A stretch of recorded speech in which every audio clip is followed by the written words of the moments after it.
I thought I was having a stroke the first time it happened. I was on the tube at rush hour and really squashed into the corner. There I was, concentrating on the curvature of my spine, and then... Took me a couple of seconds to work out where it was coming from. And in that time I thought I was dying. The vibrations went straight through me. I thought maybe I was having a stroke. It was hot and I couldn't seem to breathe enough. When all of a sudden I realised where it was coming from. The relief was extraordinary. It just came to me that it wasn't me, it was my bag. Specifically, my slightly dodgy electric shaver. It had turned itself on and was trimming the inside of my bag. I'd almost completely forgotten it was there. Still pinned by the throng of the commuter crowd, I realised I couldn't move my arms enough to turn it off. I was resigned to a very uncomfortable journey, in which I probably wouldn't die. But then I looked up, and into the face of a terrified woman. She, and only she, caught my gaze. She was quicker than me. She could sense the vibrations just as much as I could, but she knew where they were coming from. Maybe she had more faith in her own ticker. They weren't coming from her. They were coming from me. They were coming from my bag. I looked at her, and she said nothing. But she had already answered all her own questions. She had decided I was a terrorist. I smiled, which, now that I think about it, really didn't help.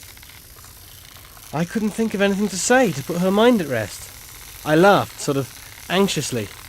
My throat was dry, and now I was really sweating. I must have looked even more guilty. It seemed to be an age since we left the last station. Surely we were due another one. I took my eyes off her, searching for a tube map, but I couldn't get a clear view.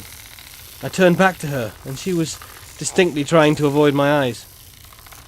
She looked past me, not in a vacant stare, but determinedly at something. Without thinking, I craned to try and see what it was, but constrained by all the other people, I couldn't turn far enough, and I admitted defeat. I looked back at her, and she was clearly embarrassed. By now the sweat covered my face like a mask. The train found its way to my stop, and I peeled myself off the wall. I picked my way through the crowd, and in doing so briefly got even closer to my victim.